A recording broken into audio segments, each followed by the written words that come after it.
warahmatullahi wabarakatuh. Apa kabar teman-teman guru penggerak di seluruh tanah air? Saya Anita, calon guru penggerak asal Kota Palu, Angkatan 2.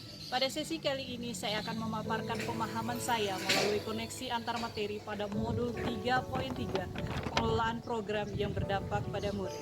Dewantara berkata bahwa guru jangan hanya memberi pengetahuan yang perlu dan baik saja, tetapi harus juga mendidik si murid agar dapat mencari sendiri pengetahuan itu dan memakainya guna amal kebaikan.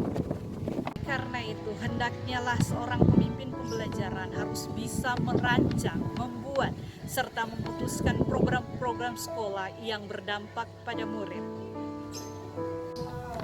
Adapun penyusunan dan pelaksanaan program yang berdampak pada murid menggunakan strategi kerangka MEL. MEL adalah akronim Monitoring, Evaluation, Learning, and Reporting dengan menggunakan 12 prinsip dasar. Yang pertama, menentukan alasan. Yang kedua, menentukan prinsip yang menjadi pedoman. Ketiga, menentukan program yang perlu dimonitor. Yang keempat, menentukan siapa yang terlibat. Yang kelima, menentukan. Yang keenam, mengklarifikasi sasaran, tujuan, aktivitas, dan langkah-langkah untuk berubah. Yang ketujuh, mengidentifikasi informasi. Yang kedelapan, menentukan bagaimana informasi didapat. 9. Menilai kontribusi yang diberikan. 10. Menganalisis dan menggunakan informasi. 11. Menjelaskan data. Dan yang terakhir, etika dan proteksi data. Monitoring dan evaluasi atau yang biasa kita kenal dengan MONEV mencakup mulai dari proses pengumpulan data, realisasi program atau kegiatan, pelaporan kegiatan hingga penilaian dan evaluasi capaian kinerja sebuah program. Kunci penting dalam menyusun strategi dan desain program yaitu pertama aim, yaitu dampak yang diinginkan, yang kedua objektif, tujuan, ketiga output, hasil cepat, yang keempat activity, kegiatan, yang kelima input, semua yang diperlukan dalam sebuah program.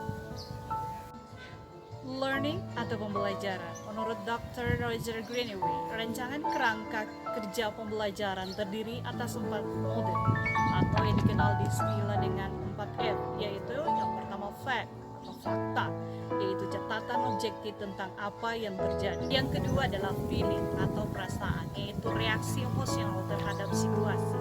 Yang ketiga finding atau temuan, yaitu pembelajaran konkret yang didapat diambil dari situasi.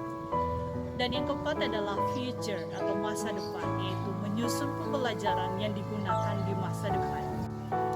Reporting atau laporan.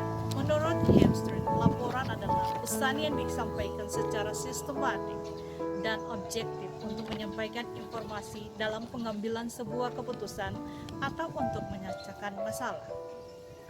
Laporan merupakan gambaran tentang what, apa yang telah terjadi, where, di mana kejadian tersebut, when, kapan kejadian tersebut, why, mengapa itu terjadi, who, siapa yang bertanggung jawab, dan how, bagaimana kejadian tersebut. Manajemen risiko adalah proses mengidentifikasi, menganalisis, mengevaluasi, mengendalikan, dan berusaha menghindari, meminimalkan, atau bahkan menghilangkan risiko yang tidak dapat diterima.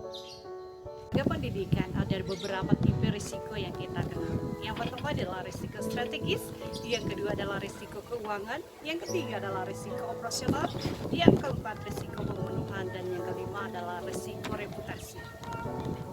Tahapan manajemen risiko yang bisa kita gunakan dalam sebuah program adalah yang pertama, identifikasi jenis risiko, yang kedua adalah pengukuran risiko, yang ketiga melakukan strategi dalam pengelolaan risiko, dan yang keempat adalah melakukan evaluasi terus-menerus, maju dan berkelanjutan.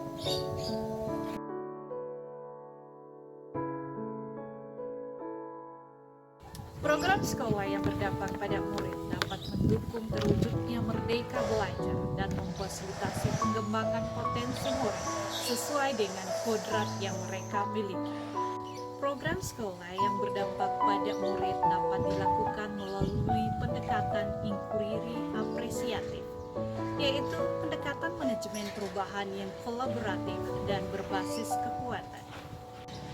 Salah satu model manajemen perubahan yang bisa dilakukan dalam pengelolaan program sekolah yang berpihak pada murid yaitu dengan menggunakan metode BAKJA. BAKJA adalah akronim dari B, buat pertanyaan, A, ambil pelajaran, G, gali mimpi, J, jabarkan rencana, dan A, atur eksekusi.